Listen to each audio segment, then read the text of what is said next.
Arsenal. Hello folks, she's sad days again in Riderville. Got the black on, got Ryder, come here Ryder. Yeah, he's got his black scarf on today. Not good, not good. Ryder's not happy either. Yeah, he likes watching football actually. And he even gave up on the Riders after the first quarter. And oh man, oh man. It's getting to be desperate times in Riderville here pretty soon. 5-5-1. Oh, I was dancing when we were 5-0. Them days are gone. It's smoky out. I can't spend too much time out here today. She's about the same situation, DEFCON 5 or whatever they call it here in Saskatchewan. I guess it's covering, blanketing the province. Yeah. Just why we got blanketed in our offense. And oh man, talk about lack of offense after the first quarter. Just absolutely pathetic offense. You know, I don't know how Harris can go and playing such a good game against Montreal to just coming out in the last 3 quarters and crapping the bed. I understand the offensive line is all struggling, and on his first pick, Harris's first pick, that was more Fry's fault. And I give Godbar some credit for the guy getting in right away. He didn't have anybody to block, and he doesn't go over and help Fry. That was happening consistently. You know, they're only rushing 4. Anyway, where was I? Had to stop and talk to a Rider fan there. Anyway, Harris, after those interceptions, he was floundering. You know, the best he could do was throw a 4-yard pass, and we needed 7. You know, that was getting so pathetic. It was driving me absolutely insane. Like throwing it to a guy 2 yards short of the line of scrimmage just isn't gonna cut it. You know, 2 yards short of first down is not gonna cut it. Not when he's covered and tackled right away. Like I would believe that happened 4 or 5 times. You know, Mueller has to come up with some sort of adjustments. You know, when you have a quarterback like Harris, and everybody knows what I feel about Harris, I like mobile quarterbacks, and I'm sure I'll be yelling for Patterson here pretty quick if these next 2 games against the Bombers, Harris doesn't come out and make a few more plays. Because in the CFL you need a mobile quarterback, and Harris drops back.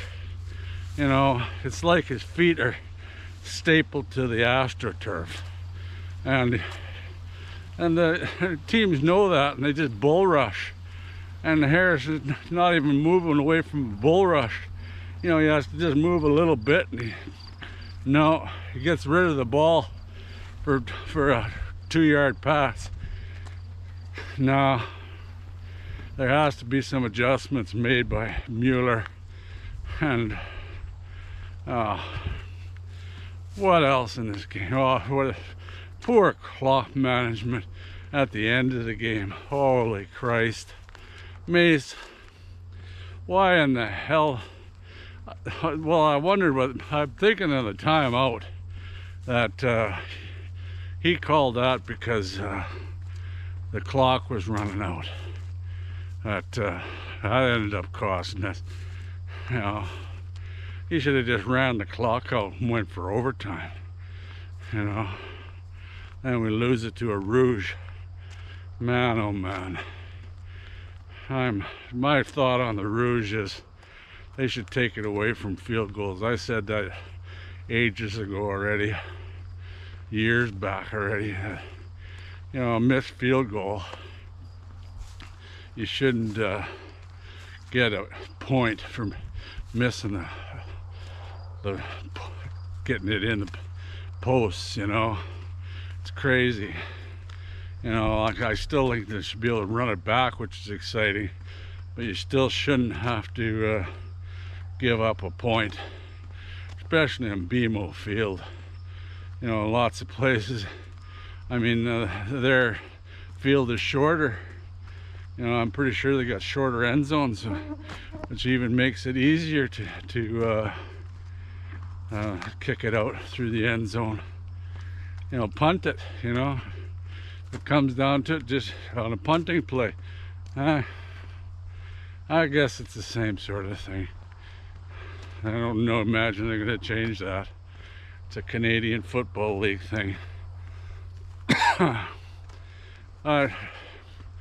Everybody's hyped on the defense. 3 stops, unbelievable. That doesn't happen very much in the game. 3 stops from the goal line, especially have 3 cracks at it each time. Oh man, excuse me. Better walk pretty slow here. It doesn't look foggy in here, but boy was it foggy out in the country here. Coming in, you can see visibility is very poor. Be a short walk with ride. You'll have to find the squirrels quick. But defense, sure, we stopped them at the 1 yard line, but that being said, big deal.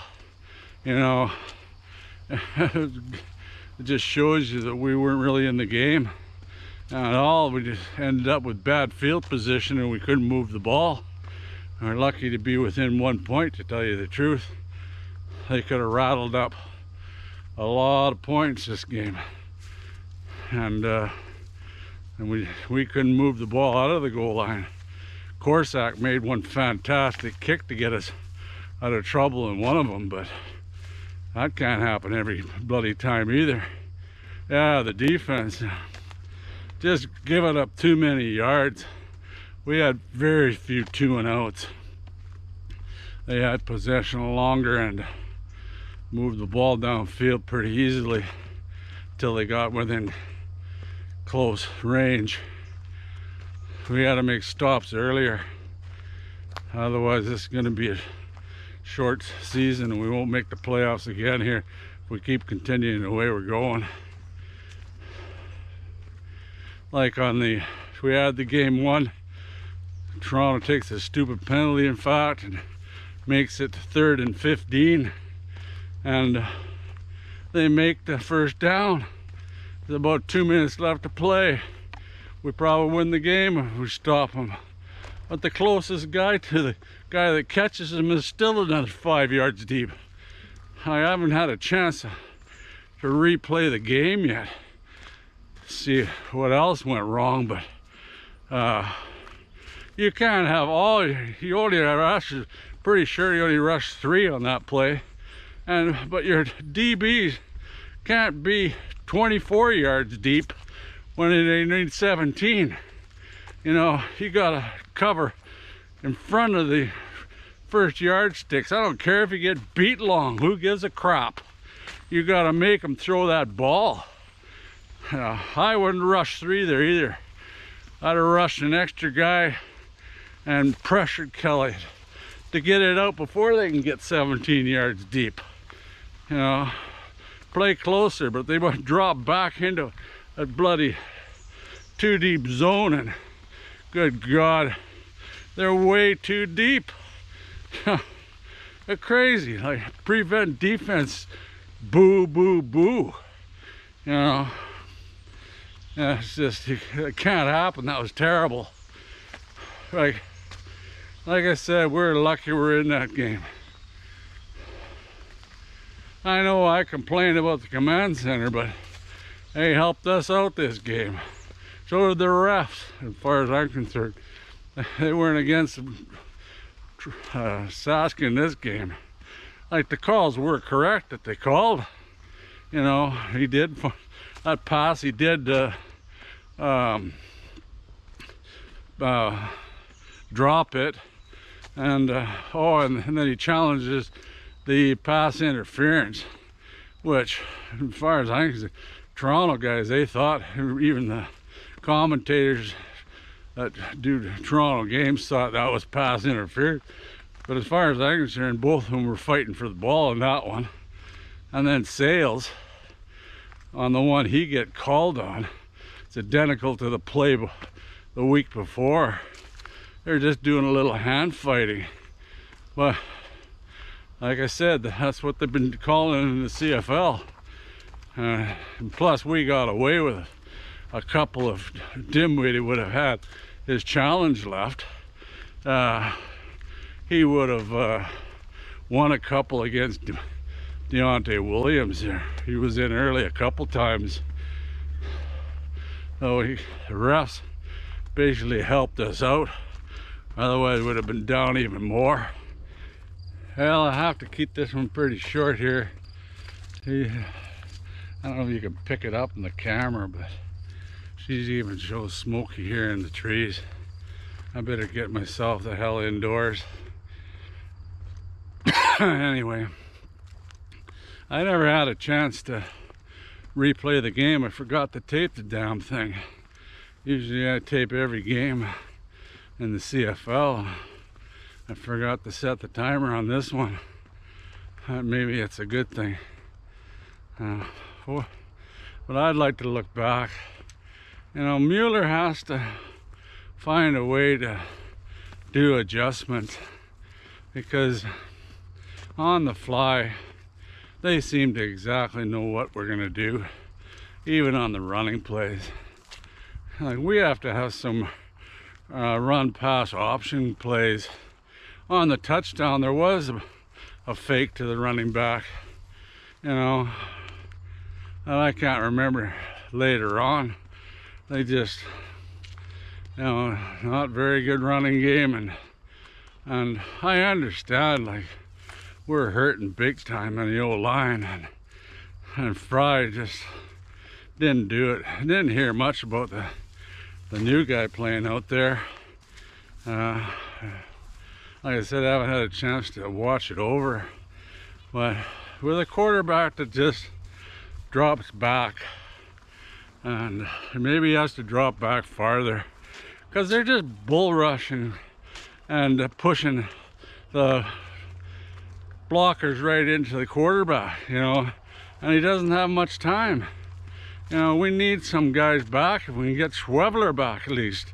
You know, I don't think Blake or Hydrick coming back anytime soon, but we need to make adjustments on offense. Like you got a quarterback with cement legs, and you know, even when he runs, you know, he's slow, and he looks like he's got spaghetti legs when he runs, and he's gonna hurt himself just running down the field. I know, that's why I've always been down on Harris. He had a hell of a game last week, but had the ball through some good balls, but Toronto had made those adjustments, and he was just staring down one receiver, and he wasn't open. It was a bust play, and it was hopeless. It's hopeless. And our defense was okay, but with those stops, but still too many big plays downfield and not enough 2-and-outs, and got to be some adjustments made there too. Like I said, the first quarter was beautiful. After that, we went downhill. I don't know if it was that short week again and then traveling. Like I said in the pregame, you know, that's never a good thing.